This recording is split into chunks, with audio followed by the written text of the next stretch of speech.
Hello and welcome to a Celtic World, the YouTube channel and podcast dedicated to the fact that there are Celtic fans all over this great big planet. Now, I haven't prepared a from and to, but one just came to mind. From Inverclyde to Incheon, wherever Oh, you happen to be watching from, you're part of a Celtic World. Incheon is, of course, a place in Korea from oh, is where it? Dano joins us. Hello, Dano. Uh, yes, Incheon, in Chun. Incheon, But yeah, I don't want to start sorry. off on that note. Because yeah, I mean that's kind of how it's spelled. When I first came to Korea, I was like Incheon. What is? How do I pronounce that? It's basically like a short U, but they kind of Romanize it as EO. It's kind of weird, And but yeah, Incheon is kind of part of the greater Seoul metropolis, is it? yeah. That's where the big international airport is that most people fly into, and yeah, Seoul metropolitan, 25 million people, something like that. Incheon's definitely part of it. I think Incheon is the third or fourth largest city in Korea. So, but anyways, I'm down here in the countryside. I'm down here in Gwangju. No worries. But good to be Birthplace of back though. Korean democracy. Yep, that's right. That's right. Paid in blood, no doubt. And what about Callum? Callum is joining us for the third time, is it, Callum? Yes, this is a hat trick of appearances. I'm delighted. Very good. We're delighted to have you. And you're in Inverclyde. Uh, tell Dano where Inverclyde is. And is that part of Glasgow? West coast of Scotland, about 20 miles down the coast from Glasgow. And I was saying to Gav when I came on, obviously Gav in Malaysia, you in Korea, and myself in Inverclyde. I feel I feel like the odd one out here. You're in lovely, exotic parts of the world, and I'm here in good old Inverclyde. Yeah, that's what I was saying. You're the only one that makes sense. me and Gav are, out in outer space. It's like, oh, Gav is on Jupiter. I'm on, I'm on Mercury. Whatever. So you're the one that makes sense. Absolutely. Well, let's say hello to everyone who also is making sense in the comments. Tam Max there. Monty saying good morning. 420 somewhere. Oh yeah. Oh yeah. Oh yeah. Hangry Harley Quinn. Monty is doing the rundown of the dramatis personae just for anyone who's a bit slow on the uptake. It's always good of him. So, It hello was to everyone in there in the comments. I see a few comments already are broaching this subject. So, I suppose we should say RIP Pope Francisco for those who observe such things. Do we want to have a moment's silence? I mean, that happens quite a lot on this show, just when I'm looking for pictures and videos to play and stuff. But no, we should remain somber and no, wipe those smiles off your faces, guys. Come on, it's time for piety. That's more like it. Yes, for anyone for whom that's an important event, condolences. hey, But there's no room for too many condolences today because we're obviously a Celtic channel. We're here to talk about Celtic, and we were amazing at the weekend. Fantastic result. This is what we're going to be talking about. Celtic 5, St Johnstone 0. What does it all mean? What can we take from that game? And you know, as we approach the end of the season, what thoughts are starting to creep into our heads about players and their ultimate destinations, and maybe where does Brendan seek to strengthen, and maybe a little bit about Brendan himself. Oh, we do have a couple of little interviews from a top journalist who asked a penetrating question to Brendan, and then a very similar penetrating question to Callum, referencing the question to Brendan. a Can lot you of guess who penetrating. that journalist is, Dano? No, I cannot. Oh, really? Oh, Callum. Yeah, Awesome. Cheers. yeah. You'll have to tell us. You have to fill us in all about that. All right. So, shall we just start with the game then? Why not? Let me put that on full. Yeah. So, usually, Callum, when we do this, I take little stills of the goals and incidents of note in the first half. Weren't any real incidents of notes, real incidents of note in the first sort of half an hour. So, what? Why was that? We kind of huffed and puffed, but found it hard to get through. Yeah, I think St Johnstone were very organised in that opening half an hour, and Simo Valakari, their manager, after the game, referenced the fact that, you know, if they could have played like they did in that opening half an hour in more games this season, they wouldn't be in the position they are in the league, obviously fighting off relegation, bottom of the table. So he was delighted with that opening half hour for Celtic. Of course, it was very frustrating trying to break through them.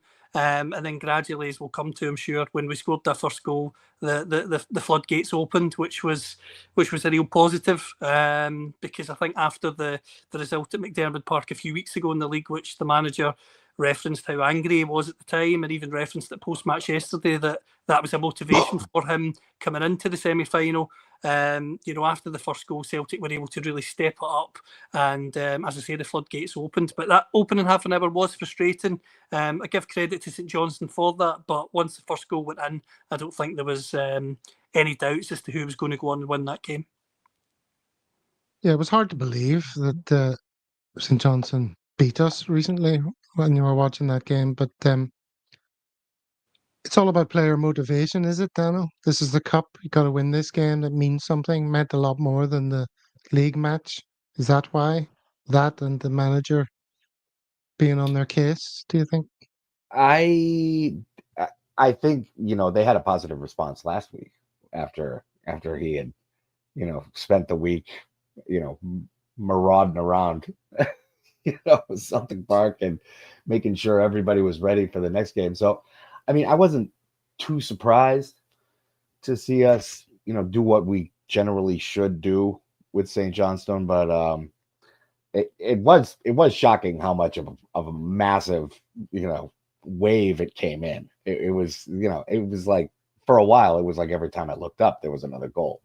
But I'm not surprised. I mean, it's a long season. You have little funky spells and you know, dips where you're struggling. So I mean, it was just one of those days. I mean, the keeper for St. Johnstone played off his mind. I mean, he was completely lasered in during that loss. So I don't know. None of it was too surprising. What was surprising was how quickly everything bang, and we're up 4-0.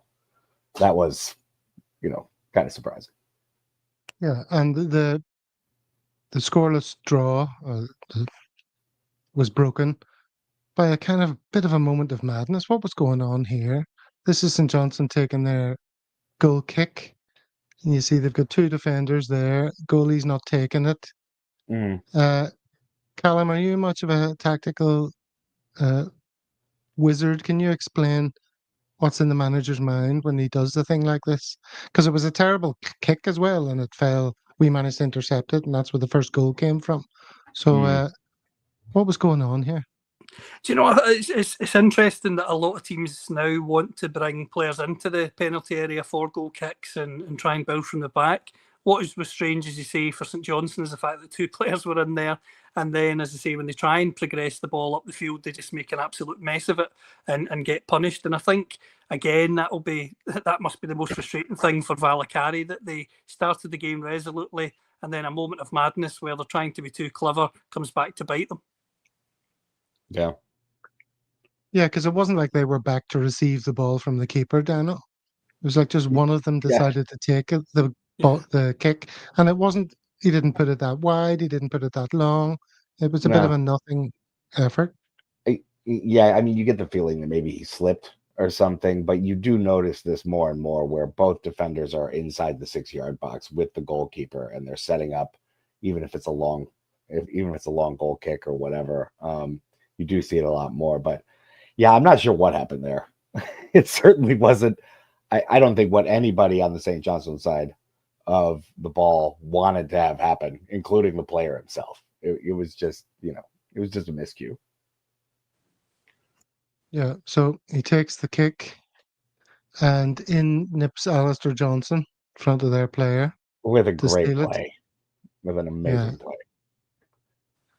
And then it opens up here, as you can see. That's just after the back heel. You can see Hatate's looking back over his shoulder. Mm-hmm. And again, McGregor shows great sort of presence of mind. He doesn't hit it too soon, doesn't snatch at it. Yep. comes from experience, Dano, having that sort of time on the ball. Yeah, and also noticing that you had an extra second to really, put it where you want it. You can see him look up and go, "Oh, okay," and then fire away. And it was a brilliant take, man. I mean, brilliant bit of play between him and Hatate, and then how he finishes was genius, man. Excellent first goal. And we needed something like that, man. We needed something like that. Yeah, it was the kind of game that McGregor was always likely to be the man who broke the duck in, right, Callum? Yeah. Your namesake. Yeah, and I think he had a few kind of chances when he was progressing forward before the goal where he just creates space for himself. Brendan Rodgers loves to play passing football, but I always think in that midfield, Callum McGregor's the one player that will sometimes just pick the ball up and just run at the opposition. And quite often when he does, it just opens things up and good things tend to happen. So for me, that's where Callum is so crucial. Yes, he plays in a slightly more deeper role now, but he's not scared, as I say, to put his foot in the ball and just run forward and help get Celtic up the pitch and open up more angles for the wide players in particular. Because when he's driving through in the centre of the field, the opposition have to commit bodies to try and stop him. And so often this season, he's been able to contribute goals. You remember early on in the season at Easter Road away, he scored that fantastic goal from outside the box. He's done it a fair few times this season. And you would think opposition teams would have got wise to that now, but thankfully from a Celtic perspective, St Johnstone weren't yesterday, and Callum comes up with a crucial goal and then obviously plays a big part in the second goal too.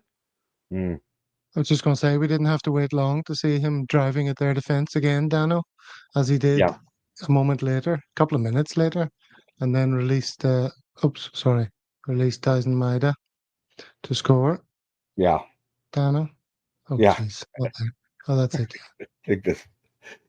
Yeah, I mean, exactly. I had a feeling McGregor was in for a big game. He had a shot from just outside the area that just kind of skated over, a blast from outside the box, like minutes before this whole thing developed. And I mean, the keeper I don't think needed to save it or anything. It just kind of went over the bar, but it was like, all right, this might be Callum's kind of game. But yeah, I mean, a genius play here again. I mean, unquestionably man of the match for me.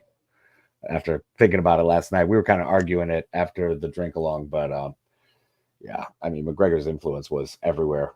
It was great. Yeah, he did have a very good game. Mm.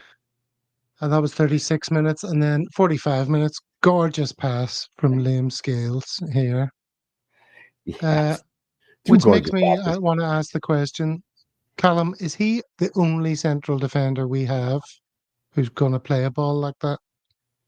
Do you know, in many ways, yes. And one of the things that I think is important to mention with Scales is you often see when, Celtic are playing, especially at home, teams actually won't press Liam Scales. They'll leave him on the ball as if he's still not fully appreciated by opposition teams as a threat. And yesterday I thought St Johnstone, in many senses got what they deserved by standing off Liam Scales, giving him time in the ball, and then he was able to pick that beautiful pass out for Hatate, and Adam Ida, of course, manages to finish it off. But for me, Liam Scales is a player that is, as Martin Nisbet says there in the comments, so underrated for me.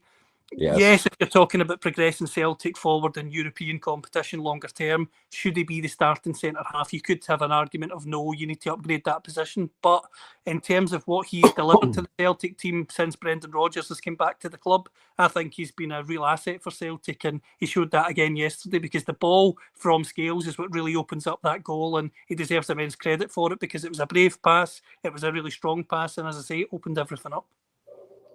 The key pass, Hatate made a little move, and then he released it, right on time. And then Hatate did really well, did he not, Dano?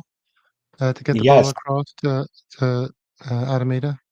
Yeah, that's just what I said a little bit ago. Two great passes right in a row. I mean, just outside the reach of the keeper, right to Ida, who just taps it in. I mean, it was a great sequence of passing, man. And yeah, I'm in total agreement. Scales is so underrated, especially on the offensive side of the ball. He's the only guy that plays in brave passes into the area. I mean, you notice it when Trusty's in there. I mean, you can make arguments between Trusty and Scales all day, but Scales does have more bravery in his passing, and he looks to cut way more than either Carter Vickers or Trusty do. Yeah, Carter Vickers just hates passing the ball penetratively. But he's a Doesn't he? rock, man. He's not supposed, Oh, no, But he yeah, is. He's a great yeah, defender. but yeah, Scales gives us this interesting dimension in the bag that I love, man. He I does. mean, if you like scoring goals, Scales is the guy, man, for real. Rio was superb. He was very good. Him and McGregor, fantastic in midfield. And one subject we'll come on to a bit later, but I don't know if it's because those two were so good. Did that make Engels look pretty average, or did Engels just have a bit of a stinker? Like I say, I'll keep my thoughts until we get there later. But let's carry on with the moments in the game. 45 minutes, Dyson Maida does his trademark pressing. Look how far away he is from the ball here. No, man. Crazy. That's the ball travelling to the Fucking poor maniac. hapless defender. I know. This guy's like, yeah, I got time. No, you don't. And then there's sort of a moment in the box where Maida thinks, oh, just to hell with it. I'm just going to swing the leg at it and see what happens, rather than wait for a clear-cut opening. Lo and behold, the ball goes in, Callum. Brilliant finish, and both of his goals were very well taken. And I think his pressing is something that's highlighted an awful lot. His work rate is absolutely fantastic, but this year he's added an abundance of goals to his game. He could become only the 9th player in Celtic history to hit 40 goals in a season, and for me that just shows how far his games came on. When he came in under Ange Postecoglou, yes, he was the pressing machine. Yes, he was the player that really set the tempo for Celtic. But the way he's added more composure to his game and goals and abundance, as I say, can only be a real testament to him and the work that the manager and the coaching staff are doing in the training ground. Because I know we're going to maybe talk about Greg Taylor and new contracts and maybe other players that you maybe want Celtic to sign or whatever. But for me, signing Dyson Maida up to a new contract could be the best signing that Celtic make this summer. Oh, he's a totally new player from the one we used to know, isn't he? Yeah, the development in his game is incredible. fabulous, man. Amazing. Okay, and then, this is where they had a moment, hearts and mouths moment for Sinisalo anyway. Mackenzie Crook, the actor from The Office, had a goal. And no, Mackenzie Kirk is his name. And he absolutely leathered one, didn't he? Gorgeous shot. It was so good. I felt bad for him to get it chopped off by VAR. I honestly did. We were talking about it on the Worldwide CSC video watch along. It was just, it felt bad for the kid. He's Scottish. It's got to be his first. It's got to be his first. Semifinal, and just scores a belter like that gets taken off by VAR. And I know. That's the kind of thing they look back on later when their careers are over. Right. Or they're telling you about their careers when they're retired and say, scored an amazing goal against Celtic in the Cup semi-final. Oh, did you? Yeah. No, he can't say that. Cracker. It's a shame, isn't it? Just a rocket, well, man. I'll be honest, Gav, if I was him, I would get that clipped up before it goes to the VAR check and I'd be claiming it. I would be showing my kids and grandkids that and not giving them the context. I know you shouldn't lie, but I think the goal was so good, I think you would have to if you were Mackenzie Kirk. Yeah, man. Yeah. I see a lot of people. Go ahead. No, go ahead. I kind of wonder. I mean, this would be presumably 10, 15 years in the future with how non-contextual young sports fans are now. It'll be easy to pull off, right? You can just play that little clip and be like, "Wow, man, Grandpa!" And then show the fans going mad. Dad, you're amazing from another game. Exactly. See how long you can get away with it, right? I see quite a lot of people coming in maybe late into the conversation mentioning Pope Francis. We've already expressed our condolences here in a very somber way. But here's Paddy Lavery entering a moment of levity. I propose Gav for the new Pope as he has the haircut for it already. I'm also wearing one of these tops. This top, which is kind of priestly collar. Nothing going on there. And there's Gav's big audition. Green smoke behind me. I'll tell you who I'm more worried about. If the news ever comes through that this man has passed away, I'll be very upset. You know who that is? Can you see that? Billy Connolly, the big one. Billy Connolly, yeah, man. This is among the tourist tat that I picked up when I was in Scotland recently, Callum. I love it. I Good think one. it's absolutely That's a good brilliant. one. A good one, man. Is he struggling? Is he like in hospital or something? Well, no, but he's getting old, isn't he? Yeah, he is I mean, old. he's slowing down so much. I mean, when was the last time you saw him? It's been Matt. years, isn't it, since the Big Ian's been on telly? Well, yeah. He put a video out recently, so the Glasgow Comedy Festival, the main prize is named after him. So he put a video message out for the comedian that won that award. I think it was Ross McClellan, I think the guy's name was. And it was a short video message, but as you say, Gav, you can tell he's slowing down and obviously he's getting a lot older. But it was still nice of him to do that. And he does something like that every year for the winning comedy act. So I thought that was brilliant. He's 83, according to Plunge McNugget. That's getting up there, man. Getting up there. Plunge McNugget, yeah. But, you know, I mean, he's done brilliantly. There he is out in his California mansion with his wife and daughters and grandchildren. And, oh, man, I mean, you know, he's probably getting the best medical treatment possible. What a life. So, you know, he's had a good time of it, hasn't he, old Billy? Oh, yeah. I don't know about you, but when we were in school, they used to pass around like cassettes. Well, this is before, the cassettes would have been before your time, Callum. But yeah, pass around cassettes of Billy Connolly's, you know, set. Oh, yeah. And take it home and record it on your double tape deck, and then give Oh, the yeah. tape back to your buddy the next day. Yes. And that's how important it was. It was like there was music, and then there was that, and maybe what's the guy Eddie Murphy would have come out around then doing Notorious or Relentless. Or No, one of those. I can't think of it right now. The red Michael Yeah, Jackson yeah, goes, dropping yeah. his ice cream, just sprinkles, just sprinkles. Eddie Murphy. Now, Delirious was the second one, I thought. Eddie Murphy Oh, Raw, Delirious. man. Eddie Murphy Raw. Yeah, raw. Yeah. Yeah. I always think Delirious first for some reason, which is clearly, you know, the sequel or whatever, you know, which is not nearly as good. Okay, so from stand-up comedy to fall down at the slightest touch in your back, Callum, this was what the goal was ruled out for. Was it harsh? I mean, was this a push? Was this really a free kick in the build-up? Do you know, I think it's one of those where, because the defenders get both arms out, you could say it's soft, but I think when it goes to VAR and the referee's sent over to look at the monitor, the fact the defenders made it quite obvious with these movements of his arms, I think is what's really made the referee agree with the VAR. I think it was Andrew Dallas on VAR to change his mind, and I think it's one of those where, as I say, he's made it really obvious to the defender. It's not as if it's a body check where the referee might look at it and say, okay, I'll let the goal stand. I think the fact both arms are out makes it an easy decision for him. Yeah. What about this decision? I've titled it Jamesy Dives. Dana. Diplomatic as ever, Gav. I mean, okay.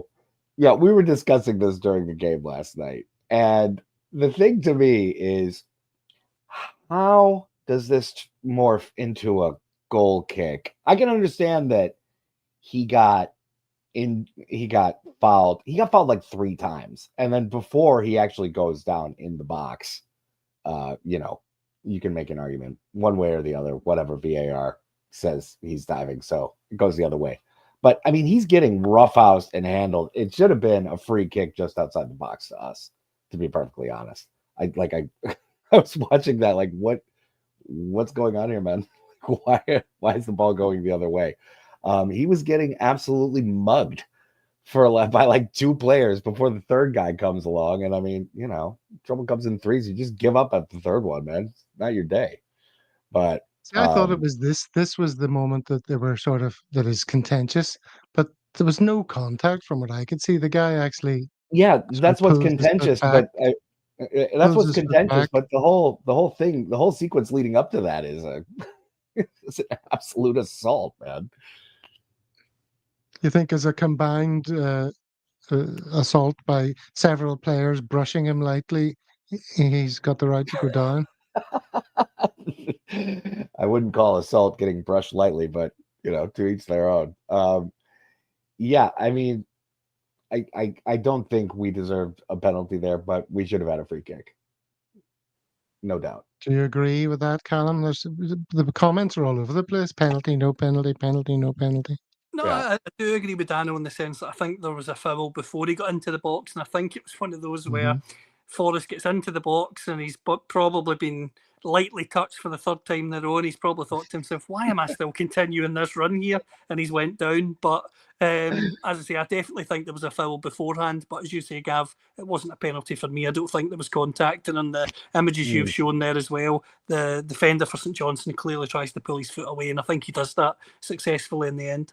And there was no ripped shirt. That's required for a penalty claim, isn't it? Yeah. A hole across the shirt. A couple of people referencing that in the comments. All right, so that was that moment. And then in 66 minutes, now I highlight this just to show, well, I saved it in accident, actually. I thought this was part of play that led up to a goal, but it was kind of the same phase of play. It's 66 minutes. It's entitled Another Penetrative Forward Pass from Scales, this time to Jota, or as you would say, Dano, Joda.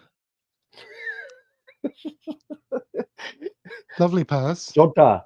Like, why am I getting busted for saying it properly? The guy is You said the Portuguese. American way. Jota, you say it the American way. It's Jota, man. It's Jota. What the fuck? Jota on the wing.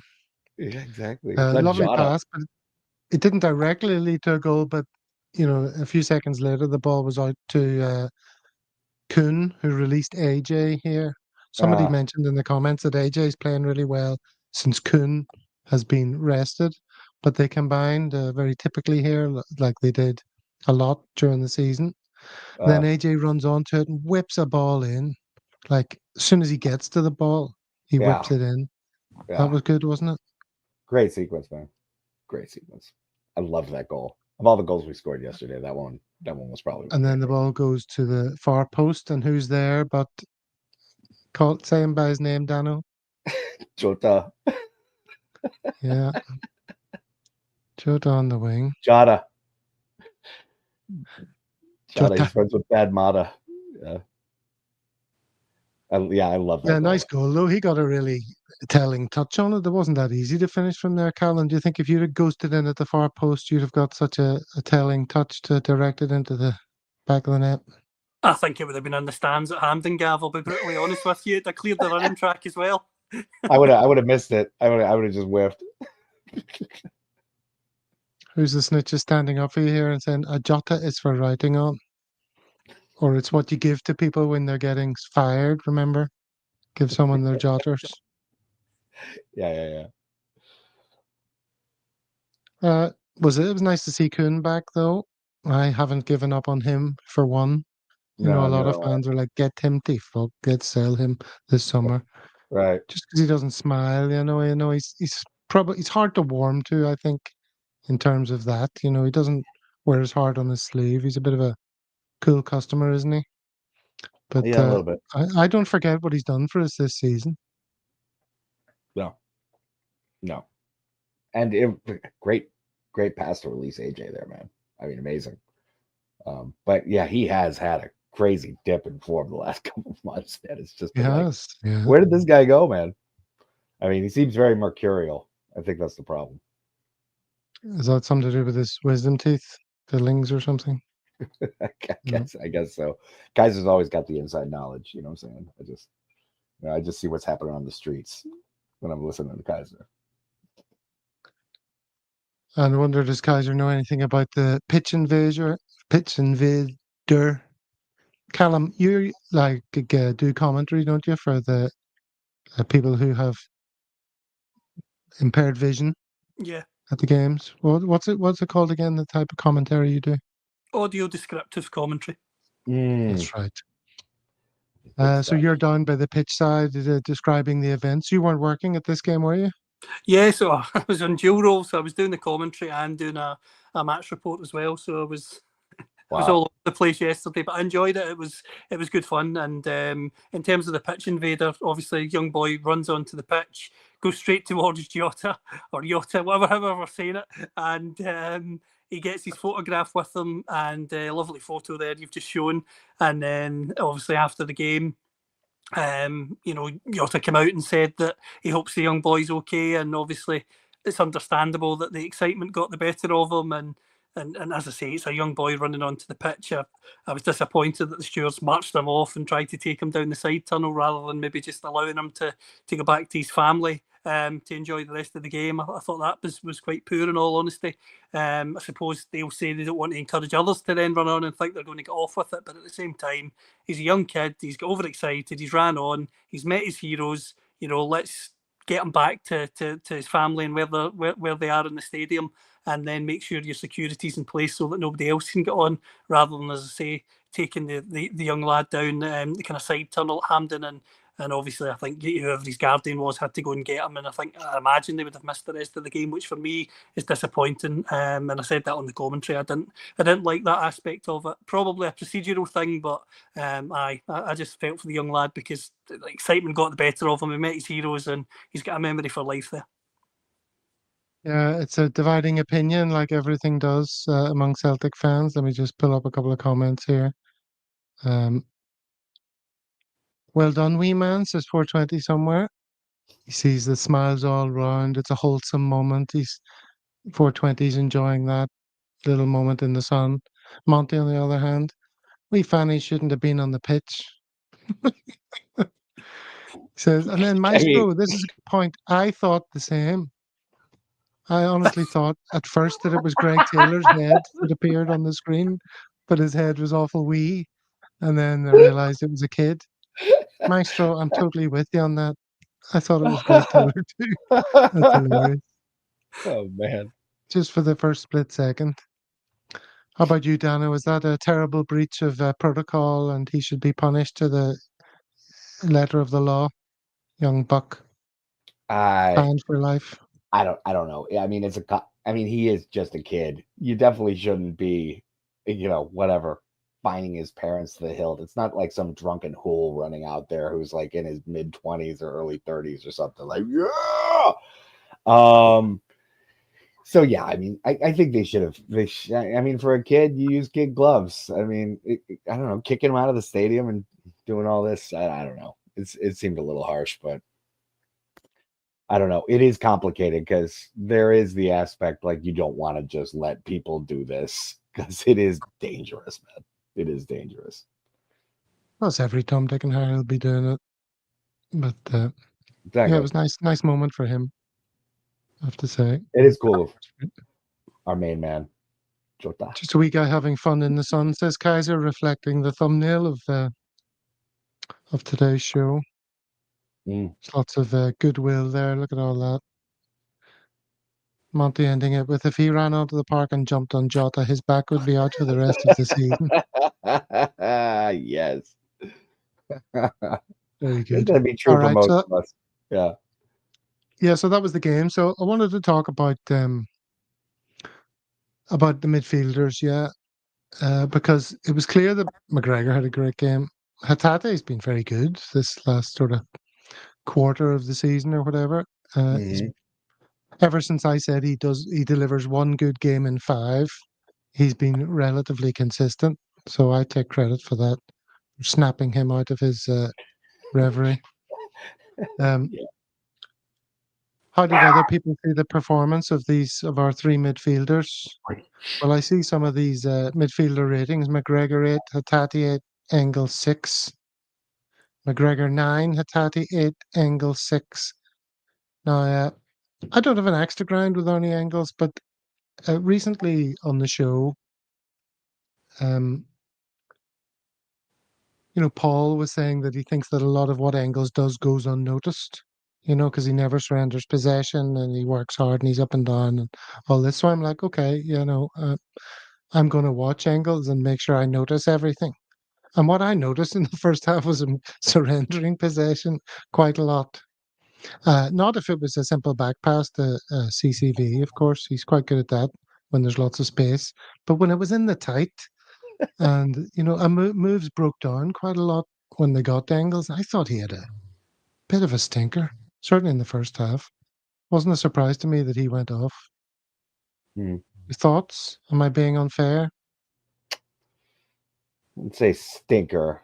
I'd say he had a pretty average kind of sub-Ziggy performance. He wasn't on it like we normally expect from our starting midfielders, but a bad game, I wouldn't say so. I mean, it was more noticeable since admittedly Hatate and McGregor were both having good, if not great games. So it was more noticeable. But I think a 6.5 would be pretty fair for his game, which I don't think it's terrible by any stretch. Yeah, I would agree. I think one of the things for me that was frustrating for him in the first half was he got in behind the St Johnstone defence a couple of times towards the byline and had a few cutbacks, but there was nobody there on the end of him. And yes, you could say he should be more alert to where the players are in the box, but the areas that he cut those passes back to is where, in my opinion, somebody should have been anyway. So I think it's a mix of the two. Yes, he surrendered possession on those occasions, but at the same time, he's putting the ball into the space where ordinarily you'd expect someone to be running on and having a shot at goal. Yeah, I think that's quite generous. When someone cuts it back like that, players are supposed to have a picture of what's going on in the game. I was never the greatest footballer myself, but when I came to Malaysia and I started playing here, there's this guy who used to play for Australia, ex-international, and he saw something in me that people had never seen before, you guys. And he pushed me up front, said, Gav's wasted as a defender. He needs to be up front. Why? Because he has such a good picture of where everyone is, can release the ball because, you have good spatial awareness. Cutting the ball back like that to nobody was very poor, I think. I don't buy the somebody should have been there thing. You need to know where people are. But Paul's going to rip that apart on Thursday, I'm sure, because Paul's a big fan of Engels and will not tolerate anyone saying he was less than excellent. I mean, are you sure? Are you sure it's not for the noggin, Gav? You're like, he had John Hartson visions of you, the guy Well, putting you up front. I did fancy myself as a bit of a John Hartson, yeah. Uh, I've doctored a few hearts and pictures to change it to say Mr. Gavin on the back of the Celtic shirt. Have you seen that one?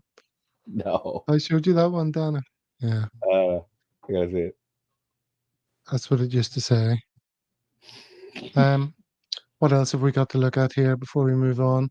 Here's a post from our friend Ken on Twitter. Again, Cal Mack runs Scottish football. Maid is incredible and is the best since Larson, not Kyogo. Skills was very good and penetrated. Hopefully Joda kicks on now. And Bernardo needs to start a few games in front of Engels. Which is quite interesting. And then somebody else says this might be controversial, but no way is Engels a better player over Paulo Bernardo. If it wasn't for him getting injured, he'd be Young Player of the Year. Don't know about that. An 11 million donkey. That's the kind of talk that nobody likes about Engels. That's what you hear from Paul. People just saying, or Paul saying, it's only because of the price tag that people give Engels such a hard time. But somebody makes a point here at the bottom of this one. Look at Mark O'Donnell. Think he's getting as much game time due to his price tag than his ability. So that's referencing the price tag, but saying that's why he keeps getting played. Keeps getting played because we spent that much money on him. Whereas poor Bernardo can't get a look in because he's only 2 or 3. What do you make of that, Dano? I think there is something to that. I think there's something to it. I mean, when the team makes an investment on you, they want to give you the time to make it happen. I'm not going to doubt Rodgers and his selection, though. I would like to see Bernardo get more time. It seems like Hatate is completely dominating this starting spots, which I think he should, but I would like to see Bernardo get a start here and there more often than he does. I think there is something to that, man. I mean, money talks. What are you going to say? Yeah. And what about Ida? I saw someone, or it was in our WhatsApp chat. Greg was asking, "Do you think Ida's going to play because Rodgers wants to get him out on the pitch so we can sort of get past that incident over the weekend. Yeah, Callum.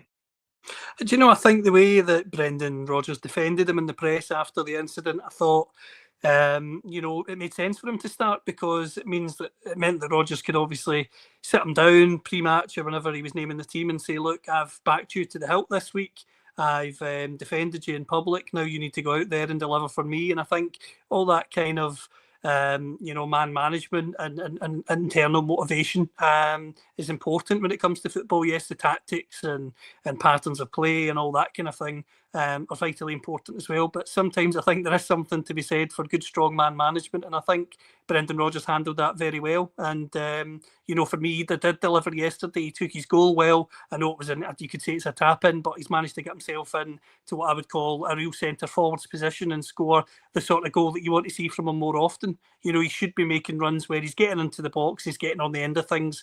At times this season, for me, as one of the comments said there previously, I forgot who said it, he does like to drop deep and get involved, but sometimes for someone of his stature, his size, I want to see him in the box more and getting on the end of things, and he was able to do that for his goal yesterday, and hopefully this can be the start of some better form for him this season.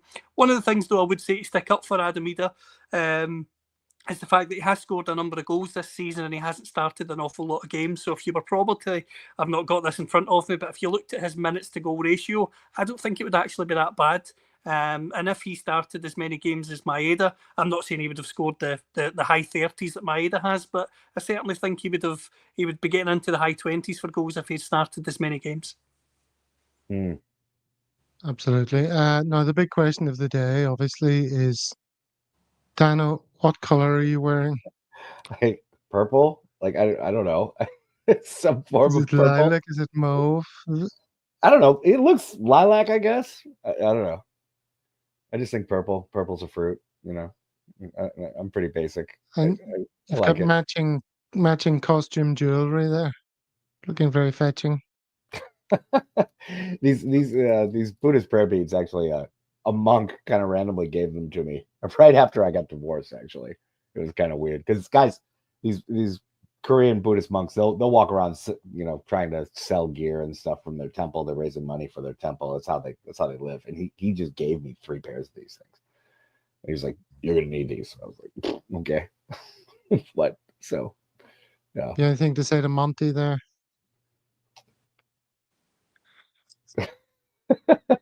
I wouldn't know. Dear, that's funny. Yeah, you have to be very careful. People love to comment on your attire, don't they? When you do things like this. I guess so, man. I don't know. I like it. That's all that matters to me. Yeah, you do you. You don't listen to this toxic masculinity telling you how you have to be. Yeah, but I do rip on people for pretty toxic masculine things when I'm out and about. So I take it as it comes, man. It's all good. It's all good, baby. What else was all good? Well, Callum, you talked about your dual role at the game, doing commentary, but also doing a match report. Who were you doing that for? You were there as a reporter for whom? So for World Football Index. So I was there doing the commentary with the club, but also in a dual role where I was producing a match report as well. So double duty yesterday, but it was all good. Managed to get everything done and met the deadlines, etc. So I was delighted with that.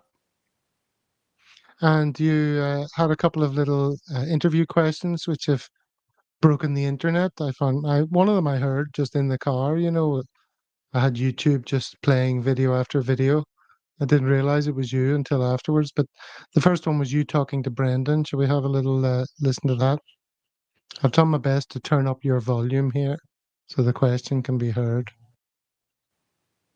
Brendan, if you do win a treble this year, you'll be the first Celtic manager in history. No. Let's try that again. Here we go. Just on that, Brendan, if you do win a treble this year, you'll be the first Celtic manager in history to win 3 trebles with the club. Does that motivate you personally in any way? Clearly. Yeah, it does. 3.1 it'll be as well. It's listen, of course it's nice when it comes to you as an individual, but for me it's what's best for Celtic and us winning and winning the trophies, because it's not so much the trophies for me on a personal level. It's the hard work that goes into it, the values that are there, and the idea of how we work and how we play and how we coach the players every day. So that's what's more important to me. But of course, for the club and the history and the supporters, getting the trophy is key. So for us, we've got 2 more to win, and we'll recover and get ready to look to finish off the league. Okay, so Amazing. some prime Brendan Rodgers in that response to unpack. Callum, what was your response to hearing what he said and how he answered it? Do you know, I thought he answered it well, because I think one of the things for any manager is the fact that Batman. good comment there, Pat. But I think for someone like Brendan Rodgers, you know, he talks a lot about obviously the importance being on the team and the club, but like any manager or any person that's been involved in football and has won trophies, like he has obviously with Celtic previously, down at Leicester, of course, he won an FA Cup. You know, they are motivated, you know, these managers, by personal success and personal pride as well. And I just wanted to ask that question because obviously it's something that hasn't been done before.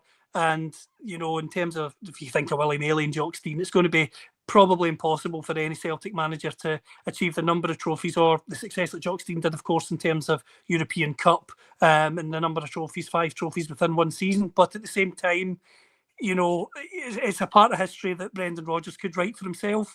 And I think he would certainly want to do that. And that's why I asked the question, because I wanted to see if he would give anything away. And the fact he said 3.1 for the trebles as well shows that it's been on his mind for a while as well. No doubt about that.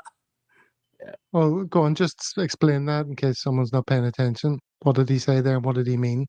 So obviously in the season that he left the first time, he'd already won the League Cup.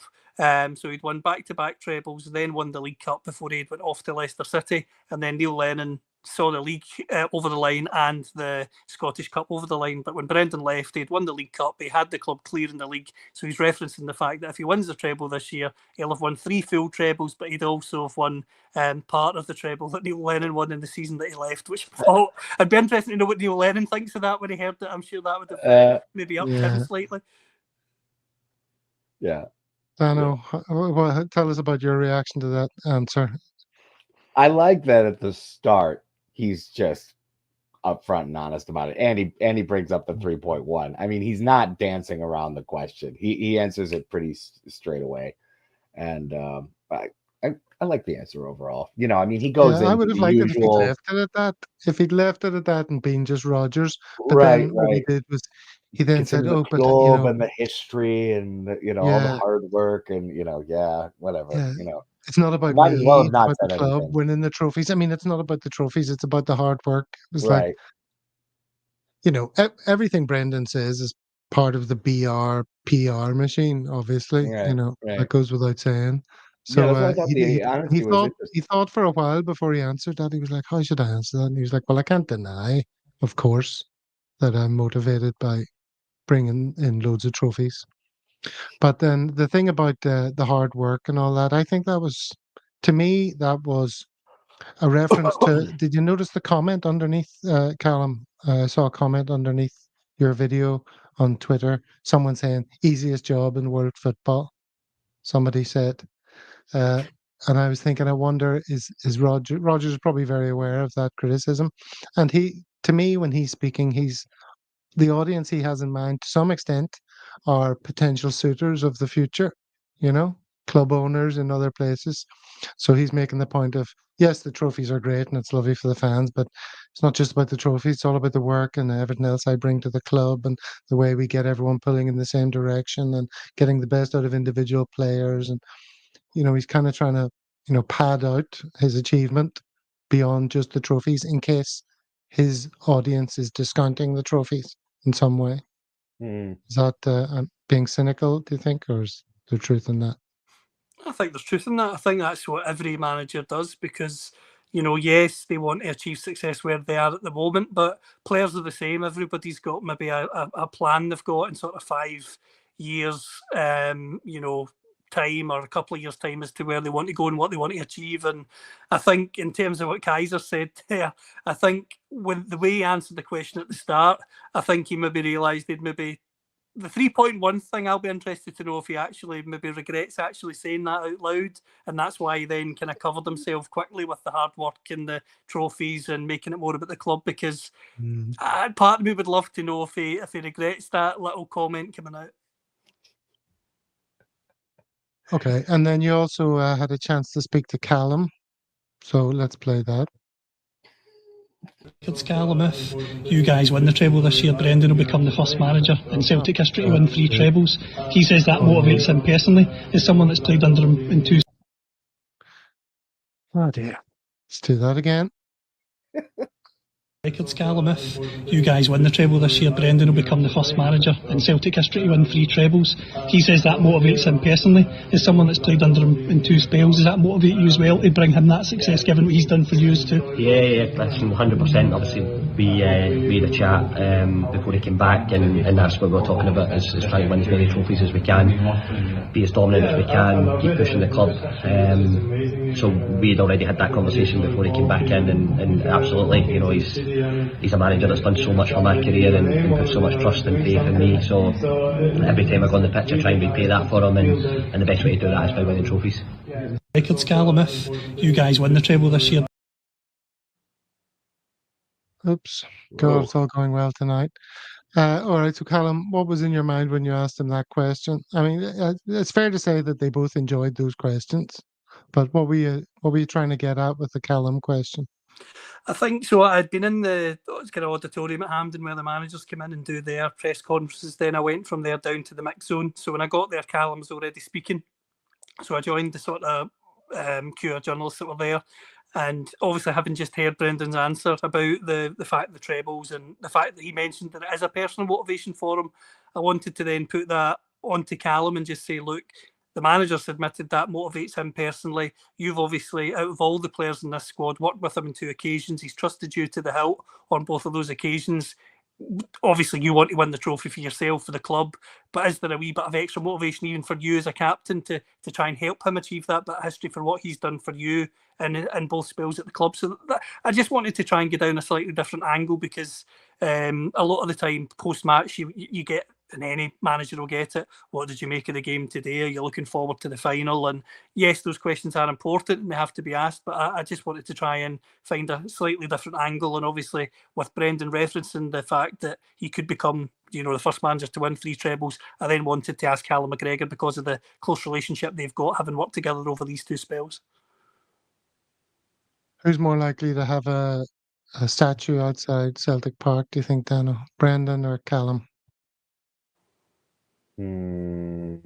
Or neither? Well, Henrik Larsson needs one first. Lars, yeah, exactly. God needs a statue, GHOD himself, before anybody. But I think Callum, man, no matter what Brendan does, there's still gonna be a significant portion of the fan base that really, really has a distaste for him due to his exit the first time. Like, it's not going to be avoidable. I don't think it's ever going to go away either. I would go with Callum, but I don't know. Statue? We'll see. Maybe if he becomes manager or something later, I can see that. But yeah, I'd go with Callum being more likely of the 2. Fergus and, as you say, King of Kings probably are in the pecking order. All right, so somebody mentioned earlier on that the Say What You See feature is pish. So just to annoy whoever it was, do you know what this is, Callum? This is I have no idea. It's like Celtic catchphrase, you know, name the former or present Celtic player represented by this pictogram, sort of thing. I'm going to it's a say. Oh man, I'm Say what you see. crap at this. Absolute garbage. Well, let's go for this one.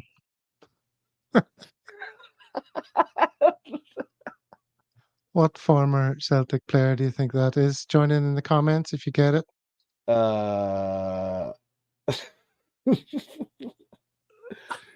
Lines, Coke. No idea.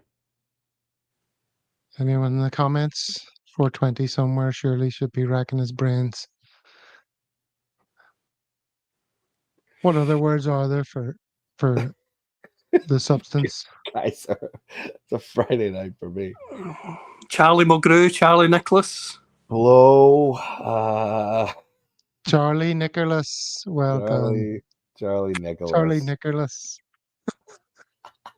is the right answer. Now you're getting into the swing of it here, Callum. I hope this doesn't ruin your journalistic career. Oh man, Taking in this. Who could this be? Join in the comments. Chaduri. No. Brushstovsky or something. Let's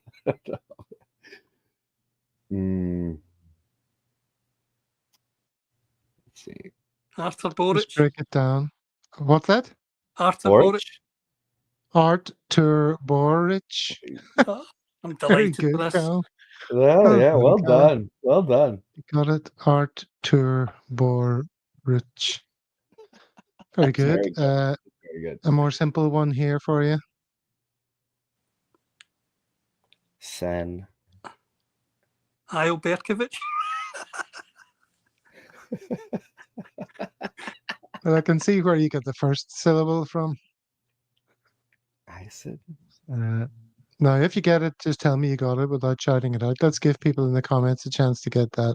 I think I've got one. I've got an idea. I've got an idea now, yeah. Well, if you know it, you know it. Yeah. Should we give them a few more minutes in the comments? See if they can work that out. I mean, it's not just anyone's eyes. Whose eyes are they? Do you recognize whose eyes they are? I don't actually. Someone. Nice Well, you flash. must do if you've got the answer. Really? Well, I must have the wrong answer. Well, what's your answer, Callum? I thought it was going to be Luke McCowan. No. Dear, dear. My best guess was Dyson. 420 is in. He spelled it wrong, but Dion Dublin. Dion Dublin. Celine Dion. As Sarah points out, Celine Dion. Okay, interesting. All right, let's move on to the last one then for now. Former or present player. Leg. Good.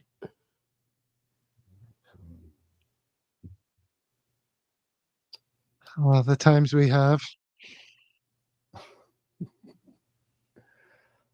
Just say what you see. Say what you see there, Callum.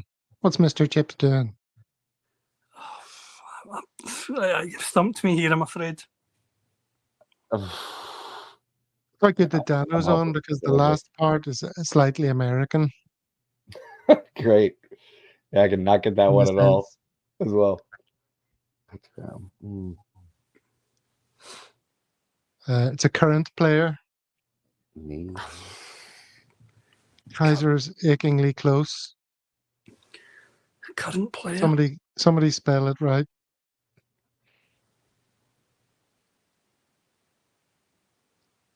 Well, the answer's coming in. Okay. Okay. The answer's coming in. Okay. Niklas Kuhn. Yeah. Niklas Kuhn. Right. Kaiser was so close. G-Dog was in there. Naked Kuhn. Alrighty then. Well, that wraps that up. That was fun, wasn't it, Callum? Huh? You don't get that on other shows. You certainly don't. Fair play to you, Gav. That's a real first for me, I have to say. In all these years, that's a real first. All right. Well, speaking of firsts, it is.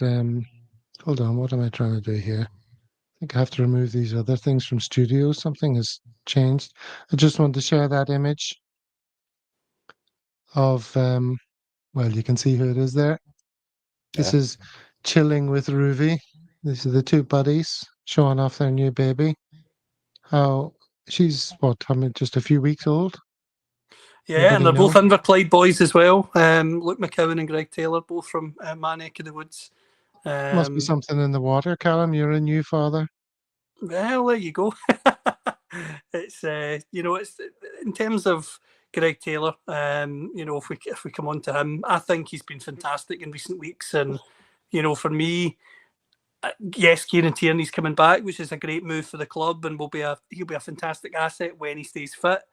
But the key words there are when he stays fit, because I just don't think you're going to get a full season out of Kieran Tierney. You're going to need to manage his minutes, and you need an effective understudy. And I think Greg Taylor can play that, absolutely fantastically. I think he can come in and out and make an impact in games. Crucially, him and Kieran Tierney are friends off the pitch as well. So I think it's just it's a move that makes sense. If Greg Taylor gets a new contract for Celtic, it makes sense for Greg Taylor, and I think it makes sense just from a squad cohesion point of view, because you've got players that will drive each other on in a positive way rather than sulking and not being happy. So for me, I think it's a decision that would suit all parties should that contract be signed and announced this week, hopefully.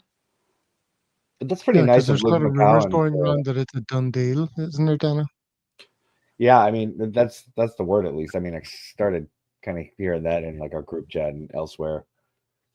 There was a few whispers in the press box this weekend that it's a 3-year contract, but obviously the club haven't confirmed anything. But there was a few whispers going around that could be the case. Mm. Yeah, I'm happy with that. With those two, that'd be grand. Left back. What are you reacting to there, Dana? Are you reacting to someone saying "stop yawning" when Callum's talking? while Callum's talking. I didn't even know why I was doing it. Apologies. I'm putting everyone to sleep here. I'm going to lose you all your viewers, Gav. I'm sorry.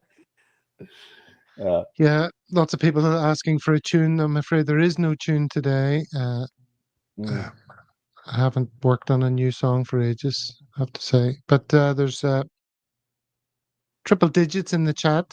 So let's have a little message from one of our viewers from Denmark. Here in Denmark, we totally love Glasgow Celtic.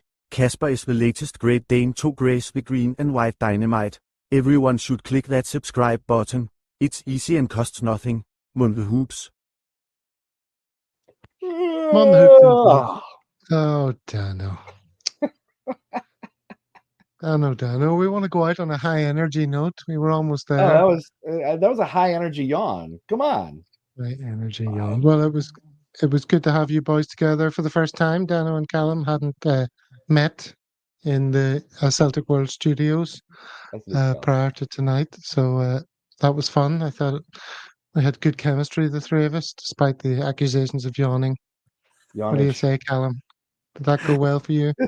Yeah, I enjoyed it. I thought it was great, and I always enjoy coming on the show. It's always a good laugh and good insights as well shared. So anytime, love it. Brilliant. Yeah, well, you're always welcome. I hope you get plenty of sleep, but we don't want to disturb you too much because you're a father to a young child yourself. So sleep is at a premium, but always an open door for you.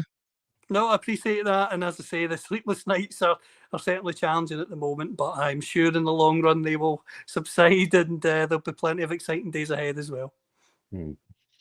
Exciting days ahead. And I wish those for you too, Daniel. Well, thank you. Gav, I got to give one shout out right at the end of last night's Worldwide CSC. Red Scotland showed up with his flat earth routine again. And Kaiser had me going for like 5 minutes that it was actually you giving me a wind up just to piss me off. Like you'd created this separate YouTube account and you were just taking the piss out of me on the watch logs. Not true, but Kaiser had me going for a good few minutes at the end of the game last night, which is probably pretty funny to check out. If you haven't seen I wish I had the creativity or the energy to wind you up in such an interesting way. It's a genius idea, actually. Yeah, but that was a pretty funny thing from last night, end of the game. So, all right. So farewell, everyone in the chat. It was good fun. Thank you for all your comments. Thank you for participating in the fun. Say what you see. I think there's only one dissenting voice in the comments who seems to think it's a painful exercise and was glad it was over. But most people enjoyed it. You can't please all the people all the time. No. All right. All right. Hail, hail, everyone. Until next time. See ya. Hail, hail.